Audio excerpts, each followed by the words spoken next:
Aí, galera, aqui no fundo de casa, aqui, ó, no IBC.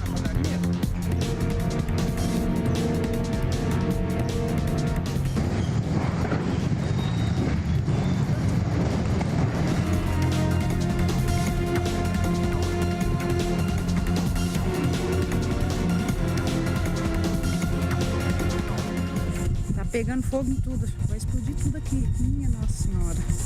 Que medo.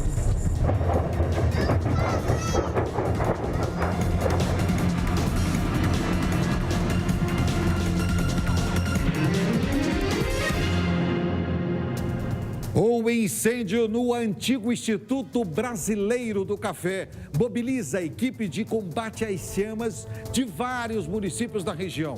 Um barracão de aproximadamente 16 mil metros quadrados de área foi tomado pelo fogo. No local, de acordo com informações levantadas, funcionava um depósito de brinquedos e uma fábrica de cortinas.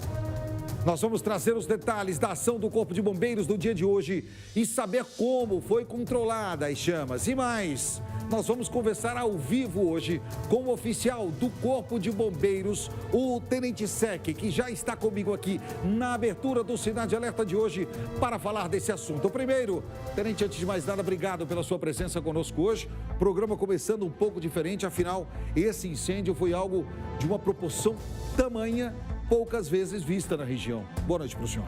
Boa noite a todos. A gente agradece também a presença de estar aqui para poder explicar como é que foi todo esse trabalho realizado lá em Astorga. Você vai ver agora imagens que mostram o combate às chamas das equipes do Corpo de Bombeiros e até saber do Tenente. Tenente, as primeiras informações que foram nos passadas é de que esse galpão do Instituto Brasileiro do Café, que foi repassado aos municípios, deveria estar desativado. Mas tudo indica que não era isso que estava acontecendo e havia, pela fumaça preta, material de fácil combustão nesse depósito, né? Exatamente. A gente chegou lá no local já depois de algum tempo de deslocamento e o fogo já tinha se espalhado bastante. As primeiras imagens que a gente recebeu, inclusive um terço ali do barracão já estava bastante tomado. Então, a resposta inicial foi ali do próprio município, com o apoio também do município de Moés de Melo. E a gente deslocou daqui de Maringá. Logo depois que tudo foi reunido, todos os recursos foram deslocados, mais de 50 bombeiros militares, 9 viaturas de combate a incêndio e mais 7 carros leves de apoio logístico.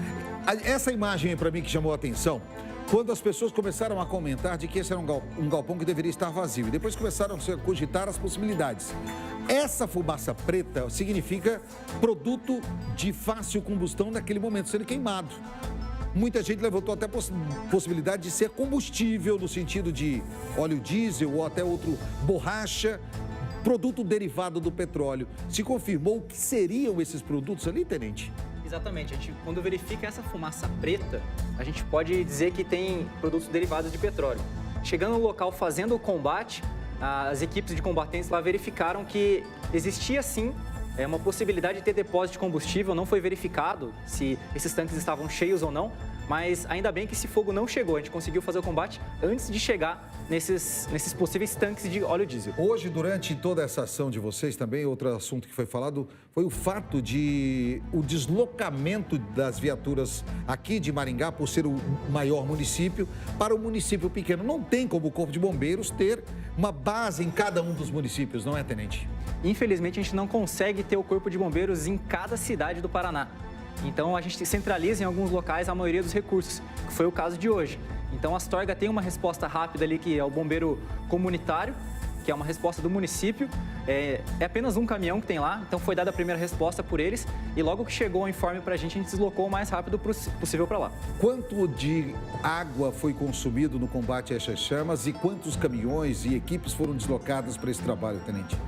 A gente inicialmente deslocou ali um caminhão para verificar qual seria a resposta e logo na sequência já mandamos as carretas, todos os caminhões que a gente tem de abastecimento dessas viaturas. Então foram enviadas 9 viaturas de combate a incêndio, cada viatura tem aí uma capacidade de 5 mil litros, fora a carreta, fora outros tanques que a gente tem que são maiores. Então a gente acredita ali que inicialmente, antes de reabastecer todas as viaturas, já foram empregados mais de 80 mil litros no combate a incêndio. Eu sei que ainda é muito precipitado, as equipes agora vão trabalhar para identificar as causas desse incêndio, mas já há uma suspeita do que pode ter causado o início da combustão?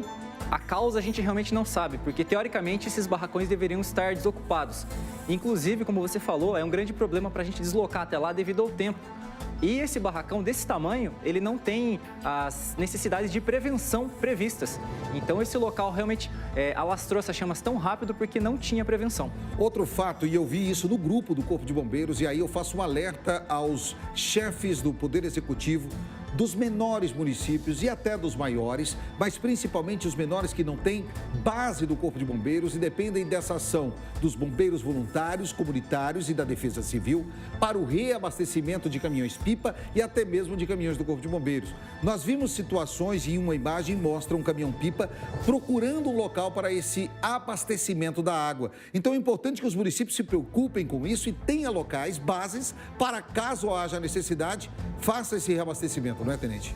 Perfeito. Lá no local a gente encontrou alguma dificuldade de próximo achar hidrantes que pudessem abastecer os nossos caminhões. A gente teve acesso ali a algumas cisternas, alguns reservatórios particulares que as pessoas cederam para a gente, que foi a maneira mais rápida da gente conseguir fazer esse reabastecimento. Agora outro alerta também para os municípios, onde existem galpões que serviam de base, seja para guarda do café, da soja. Antigamente nós tínhamos a central de abastecimento dos municípios, em alguns municípios e cidades ainda existem, mas esses galpões que eram do governo federal foram repassados ao município. É importante, Tenente, que comuniquem ao Corpo de Bombeiros caso esses galpões venham hoje a ser utilizados, porque para vocês esse galpão hoje estava vazio.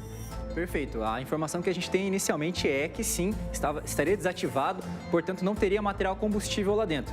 De fato, durante o combate, realmente o galpão de 16 mil metros quadrados não estava cheio de material. Tinha material, tanto que podemos ver aí no incêndio, mas depois de feito o combate foi verificado que não tinha tanto material assim.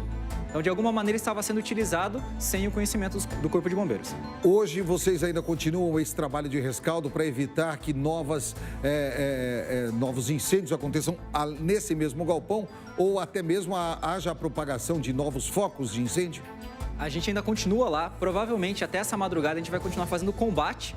A gente conseguiu conter esse incêndio de maneira que ele não está se alastrando mais ainda pelo galpão todo, mas a gente ainda está no combate. Existem focos de caloria muito elevada, então a gente está fazendo combate para conseguir, a partir disso, daí fazer o rescaldo. Provavelmente esse é um trabalho que vai durar o final de semana todo. Daqui a pouco nós vamos ter uma reportagem completa falando sobre isso, trazendo novas informações. O repórter Igor Kremer e o repórter cinematográfico Gustavo Duarte estiveram no local e nós vamos trazer todos os detalhes para você aqui no nosso Cidade Alerta. Tenente, eu não vou me estender muito com o senhor, até aproveitando a presença do senhor aqui, e é sempre um prazer. Eu gostaria de tocar em um outro assunto, se o senhor permitisse. Nós tivemos essa semana um incêndio que não é da base de vocês, é da base de Apucarana, que foi na cooperativa, onde nós tivemos um incêndio com produtos agrícolas e uma fumaça tóxica, que são defensivos agrícolas, uma fumaça tóxica se propagou. A gente tem que tomar alguns cuidados onde existem esses tipos de produtos, principalmente em caso de incêndio. Será que poderia ser dado por parte do senhor, aproveitando a sua presença, algum alerta para que as pessoas tomem cuidados em armazenamento desses produtos e até mesmo numa situação que haja necessidade de combater as chamas em determinados produtos como esse? O alerta fica para o seguinte: qualquer incêndio que a gente encontre que tenha esse tipo de fumaça de cor diferenciada, principalmente preta, será um incêndio com produtos perigosos, será um incêndio com produtos que são tóxicos. Então, necessariamente, as pessoas devem tomar o cuidado para não inalar essa fumaça. E é um prazer, quero deixar bem claro isso, de ter a presença do senhor aqui, que me recebeu muito bem quando eu cheguei aqui, em um café da manhã, ao qual participei no comando do Corpo de Bombeiros, e pela instituição Corpo de Bombeiros, ao qual, além de ser uma das instituições que a população tem a maior confiabilidade quando se é feita uma pesquisa perante a população, mas uma instituição a qual eu respeito bastante e tenho um carinho enorme pelas cidades em que eu passei e fui homenageado, então por isso o meu respeito. Nós tivemos um incêndio, eu tenho imagens para a gente ser mostrado, de uma fábrica de velas, um depósito de parafinas, que também pegou fogo e deixou uma pessoa ferida. Essa pessoa teve queimaduras de 1º e 2º grau, foi em uma propriedade rural, entre os municípios de Umuarama e Louvá. Também é uma outra situação de produtos altamente inflamáveis que estavam armazenados de forma inadequada. As pessoas, ao ter conhecimento que existem locais que armazenam produtos, sejam eles inflamáveis, explosivos, de forma inadequada, podem denunciar, não é, Tenente? A agilidade elas devem. Tendo conhecimento, a gente tem uma legislação hoje que o Corpo de Bombeiros tem o poder de polícia. Então a gente vai fazer uma fiscalização nesse local e pode gerar multa e dependendo do tipo de estabelecimento, o estabelecimento pode até ser fechado. Então, se as pessoas mexem com produtos infláveis, artefatos explosivos, é necessário que eles tenham um local adequado e principalmente preparado para um possível combate às chamas. Além de preparado, o adequado, seguro, o que é fundamental. E o que nós percebemos é que nessa época do ano, temperaturas mais elevadas durante o dia, tempo seco, propício à propagação de incêndios, não é, tenente? Perfeito. A gente tem algum histórico de incêndios desse tipo, principalmente nessa época do ano. Como você falou, o tempo fica mais seco, fica mais propício a ter uma situação desse tipo de incêndio. Então a gente tem que tomar esse cuidado. Como você havia comentado anteriormente, a fumaça desses incêndios sempre é tóxica.